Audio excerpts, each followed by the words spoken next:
What's up, Smasher? This is Ippo coming at you with another Marth tips video. Today I want to talk about Dancing Blade. That's Marth's side B attack, and this isn't going to be too useful for like punish game and neutral game stuff for Marth, but you know it's really important if you're a Marth main, if you play a lot of Marth, to understand exactly how his moves work, because this is one of those strange moves that you don't see as much of today as you would have seen like when Ken was killing people at side B back in 2004 or whatever. So let's get started. The first hit of side B is always the same. It's just this little poke. It's kind of useful against floaties. You can get them with a side B up tilt or a side B short hop fair if they're at a high percent, or side B forward smash on certain characters. But no matter what you do, side B is always this first red slash. Now, for the second slash, there's two variations to the second one. There's the forward poke. You can see the second one here is when Marth flashes green. There's the forward poke. Kind of doesn't send him anywhere, but has a little bit of a knockback to it. Just like that. And then there's the upward version, which has a strange hitbox on it. Kind of hard to connect. Just like that. So you can see even he's at 139 and he's not going anywhere. So that was me messing up, obviously. So that's the second one, the up version. That's sometimes useful for if you're trying to combo into this third one I'm showing you here, but I would pretty much always stick with the normal second version. But there are uses for it. And how you execute that green one, the upward version, is you just press up B instead of side B. And so long as you do it within the time, the frame window to do Dancing Blade, which is not like a difficult frame window or anything, you won't do your up B. You'll do this second green version. So that one you do by doing up. So that was the second ones. There's two versions of those. One of the first version, two of the second version, and now here's the third version, which has three variations. So there's the regular one, which is a strong kill move. Let me kill Fox off here. Has a lot of horizontal knockback and is particularly good against fast fallers.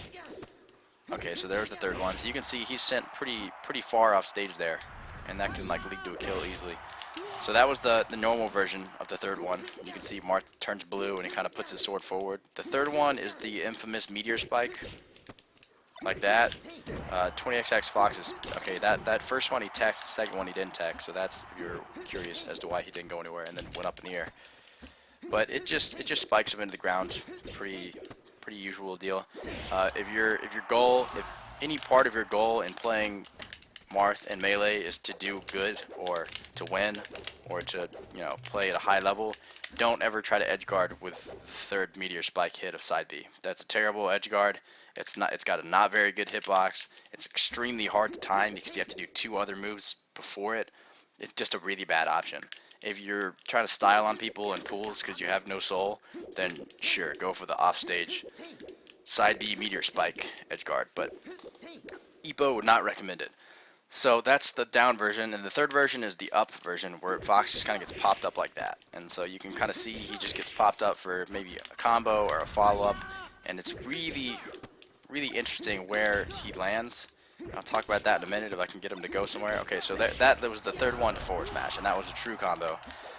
And it was just really dependent on exactly where he got sent from it. And what I mean by that is all of Marth's attacks except up B, all of his like sword attacks, have 4 hitboxes on them, so the furthest one is the tip, and they get weaker.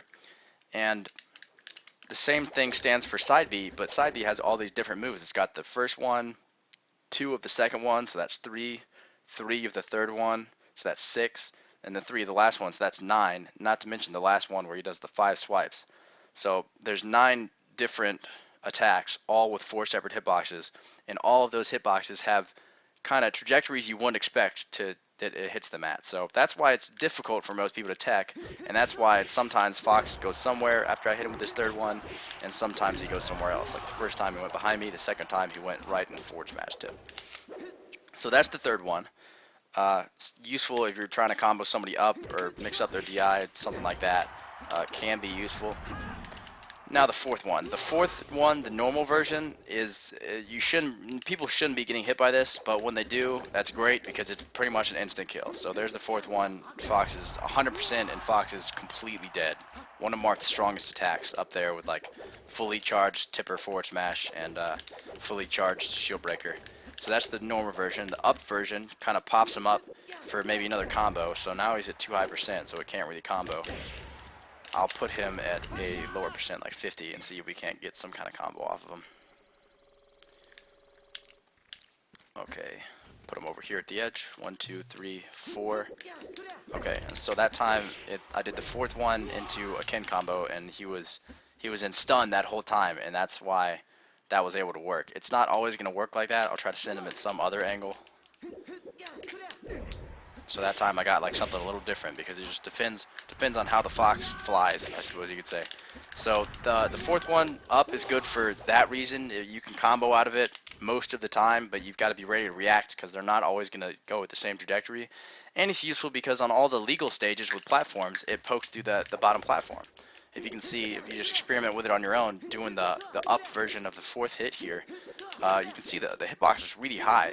It goes about as high as up tilt, if not a little higher, but it goes further horizontally than up tilt does. So you can poke through platforms pretty consistently with it, even on Dreamland, where on Dreamland you could just get a really well spaced up tilt through that platform. You can't get forward smash, but that fourth one will cover about half the platform if you do it right, if you space it right. So that's the fourth version of the upward version. And then the last one is the downward version, where Marth does these 5 swipes. This is, I'll tell you why it's useful in a second, but so there's the first 4 hitboxes kind of keeps Fox right there. He can't really go anywhere, and then the 5th one hits him out. Pretty sure your opponent can smash DI this or DI out of it, so it's not super reliable just not a super reliable move, but it is good for certain reasons. And those reasons are, if you get someone stuck in shield and you're really shield pressuring them, and then you even get some pressure with the side B, maybe you do the slowest hits possible on their shield as their shield kind of wears down.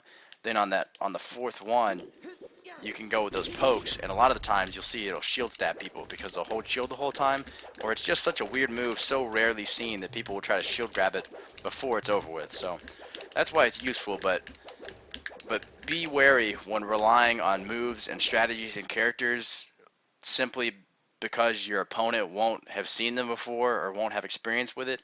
That's a good strategy in the short run, but in the long run a terrible strategy, because once your opponents learn that and they learn how to kind of abuse your character or your strategy or your move that you're trying to abuse, you're going to get a lot less mileage out of it. And if that's your only strategy, then you're going to be really hurting when people figure it out. So what I'm saying is don't spam this attack, essentially. Save it for certain situations. So those are the 4 hits. The normal ones all have pretty good horizontal knockback. The first through the 4th. The second hit doesn't usually send them anywhere, kind of regardless. The 3rd hit is a really strong kill move if you do the normal one. It kind of is a combo starter if you do the upward version sometimes. And the down one is that Meteor Spike. That would be probably my least recommended attack. I've seen some people try to desync ices with it if they get them in a Dancing Blade combo, and I've seen some people go for stylish edge guards, but that's pretty much it. Ken used to shield stab people with it back in the day because it has a good hitbox downward or something like that, I think.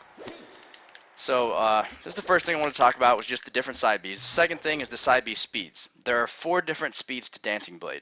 So from the first hit to the second hit, there's 4 different speeds at which you can do that next hit. It's not like a variable thing where you can do it as fast as you want. There's 4 set speeds in the frames where you can do that as fast as you want or as slow as you want. So I'll do the fastest. So that's the fastest you can Dancing Blade. I'm really used to that and comfortable doing that as a Marth because I've practiced Dancing Blade a lot. Just went on the stage alone and practiced Dancing Blade for a couple hours, and now I understand the speeds and I use it, so it's really familiar to get comfortable with Marth's different speed of Dancing Blade. So that's the fastest. All of those are the fastest. Now I'm going to try to do the slowest. The slowest is a little more difficult, kind of like shortening. So you can notice those 4 swipes are a lot slower than the other 4 swipes. So I'm going to do the slowest and then the fastest to try to really show you. So hopefully you can see the different speeds. So you can understand that the first one of those was the slowest version and the second was the fastest version. There are 2 speeds in between there. Those speeds, don't worry about practicing or getting good at or being consistent with. Just like Fox's shorten, it's really useful to be able to do the shortest distance and the full distance, but it's not too useful to be able to do the speeds in between. In between that one, it's really kind of TAS frame perfect kind of deal. So I would just recommend getting comfortable with the fastest dancing blade, the slowest, and absolutely mastering being able to do whichever variation you want, because there's no reason not to be able to completely control Marth's side Bs here, especially when some of them are such good options. So this has been Ippo with Marth's Dancing Blade. I hope you learned something. If you liked the video, leave me a like, subscribe. You'll get to see the next video super fast. The next one probably going to be on Marth's run canceling, dash dancing, foxtrotting, wave dashing, and kind of everything you can do in and out of those options. So happy training, guys.